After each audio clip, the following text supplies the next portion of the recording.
പത്തനംതിട്ട മിഴിവേലിയിൽ നവജാത ശിശു മരിച്ച സംഭവത്തിൽ അവിവാഹിതയായ അമ്മ അറസ്റ്റിലായിട്ടുണ്ട്. ഇലവന്തിട്ട പോലീസ് അമ്മയുമായി തെളിവെടുപ്പ് ഇപ്പോൾ നടത്തുകയാണ്.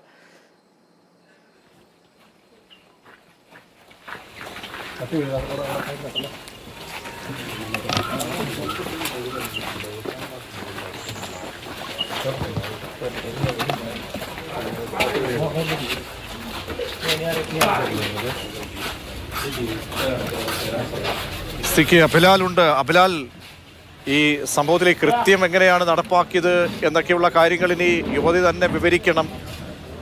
കുറ്റസമ്മതമൊക്കെ നടത്തിയ സ്ഥിതിക്ക് അന്വേഷണത്തോടും പോലീസിന്റെ തെളിവെടുപ്പ് നടപടികളോടൊക്കെ സഹകരിക്കുന്നുണ്ടോ?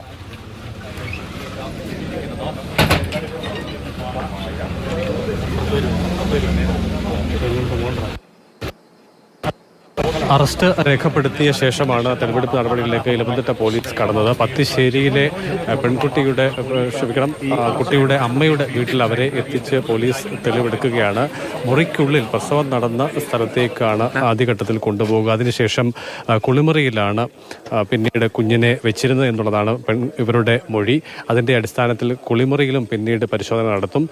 ശേഷം ഈ വീടിൻ്റെ തൊട്ട് വലതുവശത്ത് കാണുന്നത് ഇവരുടെ തന്നെ ഒരു ബന്ധുവീടാണ്. ഒരു ചെറിയ കോമ്പൗണ്ട് വാളിന് ശേഷം ഉള്ള ആ സ്ഥലത്തായിരിക്കും പിന്നീട് തെളിവെടുക്കുക. ഇവിടെ ഈ വീടിൻ്റെ പറമ്പിൽ തന്നെ ചേമ്പിൻ്റെ ഇല മുറിച്ച് അതിൽ പൊതിഞ്ഞാണ് കുട്ടിയെ തൊട്ടടുത്ത വീടിൻ്റെ പിൻവശത്തെ വാഴയുടെ ചുവട്ടിലേക്ക് മാറ്റിവെച്ചത്. പിന്നീട് പോലീസ് ഈ വിവരങ്ങൾ അറിഞ്ഞ് ചൊവ്വാഴ്ച ഉച്ചയ്ക്ക് 1:30 സ്ഥലത്ത് എത്തുമ്പോൾ ഇലയിൽ പൊതിഞ്ഞ നിലയിൽ കുഞ്ഞിൻ്റെ മൃതശരീരമാണ് കണ്ടെത്തപ്പെട്ടത്. അപ്പോൾ ഈ 3 സ്ഥലങ്ങൾ, പ്രത്യേകിച്ച് ഇവർ താമസിച്ചിരുന്ന മുറി, അതായത് പ്രസവം നടന്ന മുറി, പിന്നീട് ശുചിമുറി, അതിനുശേഷം തൊട്ടടുത്ത വീട്ടിലെ പിൻവശം കൃഷി സ്ഥലത്തോട് ചേർന്ന ഭാഗത്ത് ഈ 3 ഇടങ്ങളിലെ തെളിവെടുപ്പാണ് ഇപ്പോൾ പുരോഗമിക്കുന്നത്.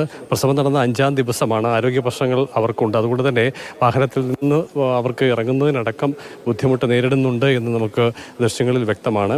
എന്തായാലും ആദ്യഘട്ട ചികിത്സകൾ പൂർത്തിയാക്കി ആരോഗ്യനില തൃപ്തികരമാണ് എന്ന് ഡോക്ടർ കൂടി അറിയിച്ചതിൻ്റെ അടിസ്ഥാനത്തിലാണ് പോലീസ് നിരീക്ഷണത്തിൽ കഴിഞ്ഞ ഇവരുടെ അറസ്റ്റ് രേഖപ്പെടുത്തുകയും പിന്നീട് ഇലവന്തിട്ട പോലീസ് സ്റ്റേഷനിൽ എത്തിച്ച് വിശദമായ മൊഴി രേഖപ്പെടുത്തുകയും ചെയ്തതിനു ശേഷമാണ് തെളിവെടുപ്പിലേക്ക് കടന്നത്.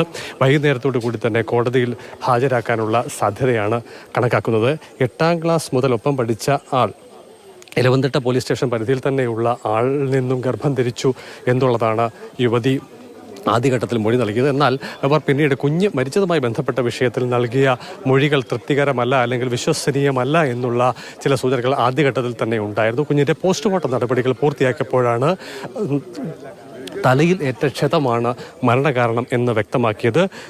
തുടർന്ന് ഈ പോസ്റ്റ്മോർട്ടം നടത്തിയ ഫോറൻസിക് സർജൻ്റെ അടക്കം നിഗമനങ്ങൾ കൂടി കണക്കിലെടുത്തുകൊണ്ടാണ് ഇതൊരു കൊലപാതകമാണ് എന്നതിൻ്റെ തലത്തിലേക്ക് പോലീസ് നിഗമനത്തിൽ എത്തിച്ചേരുകയും ആദ്യഘട്ടത്തിൽ അസ്വാഭാവിക മരണത്തിനെടുത്ത കേസിൽ കൊലപാതക കുറ്റം കൂടി ചുമത്തി കേസ് രജിസ്റ്റർ ചെയ്യുകയുമാണ് ഉണ്ടായിട്ടുള്ളത്. നമ്മുടെ നാട്ടിൽ നടക്കുന്ന ഒരു സംഭവം എന്താ പറയാൻ, നമ്മളെല്ലാം ചിരിക്കുമല്ലാതെ എന്താ പറയാൻ, എന്തോ നാണകെട്ട പരിപാടിയല്ല, എന്താ പറയാൻ.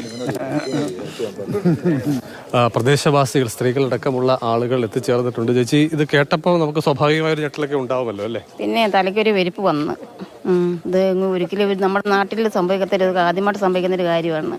സഹിക്കാൻ പറ്റുന്നില്ല. ഇനി ഇങ്ങനെ ആർക്കും ഇങ്ങനെ സംഭവിക്കാതിരിക്കാൻ പ്രാർത്ഥിക്കുന്നു. എന്തായാലും തീരെ അപ്രതീക്ഷിതമായിരുന്നു. ഈ ഗർഭാവസ്ഥ സംബന്ധിച്ച് 20കാരി ഏറ്റവും അടുത്ത കുടുംബാംഗങ്ങളോട് പോലും കാര്യങ്ങൾ പങ്കുവച്ചിരുന്നില്ല എന്ന് അവർ തന്നെ മൊഴി നൽകിയിട്ടുണ്ട്. കുടുംബാംഗങ്ങളെ പോലീസ് ചോദ്യം ചെയ്തിരുന്നു. അവർക്ക് മകൾ, അല്ലെങ്കിൽ അച്ഛനും അമ്മയ്ക്കും മകൾ, മൂത്ത സഹോദരിക്ക് അനുജത്തി ഗർഭവതിയാണ് എന്നത് സംബന്ധിച്ച് യാതൊരു സൂചനകളും ഉണ്ടായിരുന്നില്ല. ഗർഭാവസ്ഥ സംബന്ധിച്ചറിയാവുന്ന മറ്റൊരാൾ എന്നുള്ളത് ഇവരുടെ മുൻ സഹപാഠി കൂടിയായിട്ടുള്ള കാമുകൻ മാത്രമായിരുന്നു. ചുരുക്കത്തിൽ ഈ സുഹൃത്തിനെ ഒക്കെ ചോദ്യം ചെയ്തുള്ള നടപടികൾ കഴിഞ്ഞോ, പൂർത്തിയായോ?